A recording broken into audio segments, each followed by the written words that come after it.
السلام علیکم dear students, welcome back after mid term examination.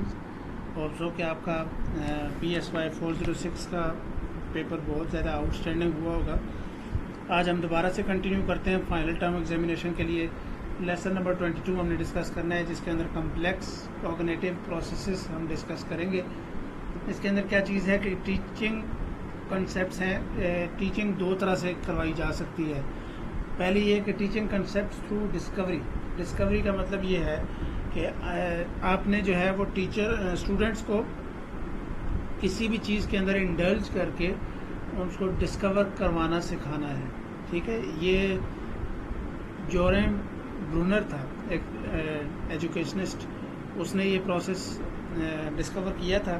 اس نے کہا تھا کہ the need for active rather than passive learning. دو طرح سے لرننگ ہوتی ہے، ایک ایکٹیو لرننگ ہوتی ہے اور ایک پیسو لرننگ ہوتی ہے.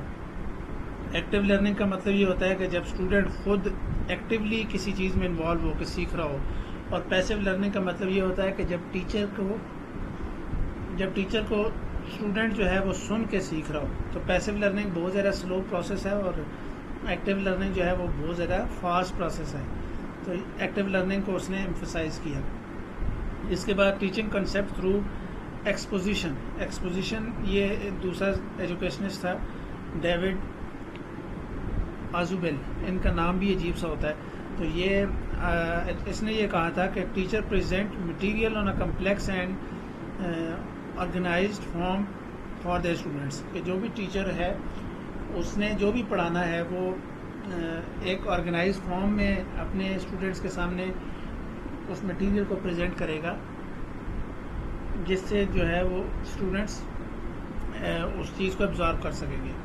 اور اسی طرح اس نے دو چیزیں اس نے بھی بتائی تھی کہ ایک 2 ٹائپس آف ریزننگ ہوتی ہیں، ایک انڈکٹیو ریزننگ ہوتی ہے اور ایک ڈیڈکٹیو ریزننگ ہوتی ہے.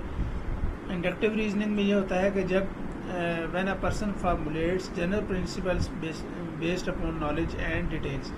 جب آپ نے کسی چیز کو دیکھ کے اس کے اندر سے نالج کو انڈیوس کرنا ہو، اس کے اندر اپنا نالج انڈیوس کرنا ہو.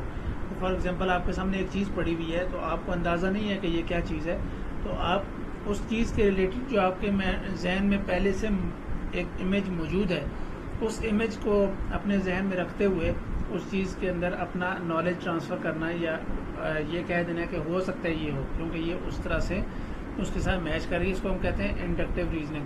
اور ایک ہوتا ہے ڈیڈکٹیو ریزننگ. ڈیڈکٹیو ریزننگ کا مطلب یہ ہوتا ہے کہ آپ نے اسپیسیفک سے جنرل کی طرف جانا ہے. اسپیسیفک کنکلوژن جو آپ کے سامنے آئی ہوئی ہے اس سے آپ نے جنرلائزیشن کی طرف جانا ہے. تو اس کے بعد یہ ہے کہ how do children solve problem solving کا جو ہے جنرل اور ڈومین اسپیسیفک دو طرح سے ہیں. ڈومین اسپیسیفک کا مطلب یہ ہے کہ پرٹیکولر پرابلم ہے، اس کی ایک پرٹیکولر ڈومین ہے. فار ایگزامپل میتھس کا پرابلم ہے تو میتھس میں ایک الجبرا پرٹیکولر ڈومین ہے، جیومیٹری ایک پرٹیکولر ڈومین ہے، سیٹس ایک پرٹیکولر ڈومین ہے. اس کے بعد ریشو ہے، پرسنٹیج ہے. تو اس ڈومین کے اندر رہ کے آپ نے پرابلم کو سالو کرنا ہے. اور جنرل جو ہے وہ ایک جنرل پرابلم ہے. فار ایگزامپل میتھس کا پرابلم ہے، وہ کوئی بھی ہو سکتا ہے. تو پرٹیکولر ڈومین کے اندر آپ نے کسی ایک شعبے کے اندر داخل ہونا ہوتا ہے، اور جنرل پرابلمس کے اندر آپ نے جو ہے وہ اس شعبے میں داخل نہیں ہونا ہوتا، جنرلی آپ نے اس کو سالو کرنا ہوتا ہے. تو یہ دو طرح سے پرابلمز ہیں. اس کے بعد there is a truth on both side of these reviews. It appears that people move between general and specific approaches. اب جب اسٹوڈنٹس جو ہے وہ اپلائی کرتے ہیں تو وہ ان دونوں چیزوں کو اپنی آنسرنگ کے لیے یا اپنے پرابلم سالویشن کے لیے اپلائی کرتے ہیں. اگر ان کو اسپیسیفک آتا ہے تو پھر تو وہ سیدھا ڈائریکٹ چلے جائیں گے اس فارمولے کے اوپر اور اس آنسر کے اوپر. اگر ان کو اسپیسیفک کا نہیں پتہ تو وہ جنرلائزڈ ایک آنسر دے دیں گے. ٹھیک ہے. تو اس کے بعد اسٹریٹجیز آف پرابلم سالونگ ہے. الگورتھم ایک اس کو بولتے ہیں is a step by step procedure for solving of problem. کہ آپ نے ایک پرابلم کو سالو کرنا ہے اور اس کے اندر آپ نے step by step procedure involve کرنا ہے. فار ایگزامپل پہلے آپ نے ڈیٹا لینا ہے، اس کے بعد آپ نے اپنے ذہن میں رکھنا ہے کہ فارمولہ اس پہ کون سا لگے گا. اس فارمولے کے بعد آپ نے اپنے ذہن میں رکھنا ہے کہ اس فارمولے کو ہم نے یوز کیسے کرنا ہے. ڈیٹا کو اس کے اندر ان پٹ کیسے دینی ہے اور کون سی ویلیو کو کہاں کہاں پہ رکھنا ہے، اور اس کے بعد آپ نے اس پرابلم کو سالو کرنا ہے، جس کو الگورتھم کہتے ہیں۔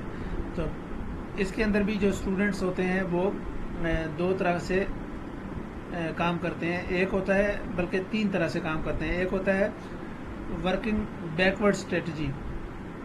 ورکنگ بیکورڈ اسٹریٹجی کا مطلب یہ ہوتا ہے کہ جو ایک اسٹوڈنٹ ہے اس نے with goals move towards to a solve a problem.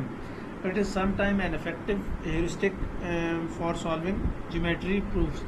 تو ایک اسٹوڈنٹ ہے، اس نے فار ایگزامپل کیا کام کرنا ہے کہ اس کے پاس ایک گول ہے، ٹھیک ہے، اس کو پتہ ہے کہ یہ والا کوشچن فلاں جگہ سے آیا ہوا ہے، تو اس سے وہ بیکورڈ اسٹریٹجی اپنا کر اس پرابلم کو سالو کرے گا۔ اور ایک ہوتا ہے جی اینالوجیکل تھنکنگ۔ اینالوجیکل تھنکنگ کا مطلب یہ ہوتا ہے کہ آپ نے اس کوشچن کو ریلیٹ کر کے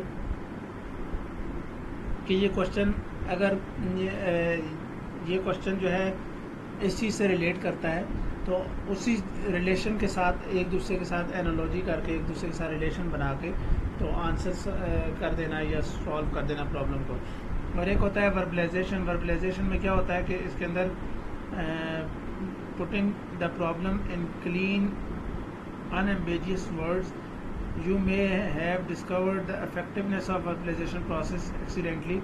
کہ آپ نے جو بھی آپ کا پرابلم ہے اس کو ایک ایکسٹریم انداز میں آپ نے اس کو پریزنٹ کرنا ہے، تو یہ ہوتا ہے وربلائزیشن۔ تو یہ والا لیکچر کے اندر یہی 3-4 چیزیں تھیں، تو اس کے بعد ہم نیکسٹ لیکچر ڈسکس کریں گے۔ تب تک کے لیے کیپ سپورٹنگ آشمیز کلاسز۔ اللہ حافظ۔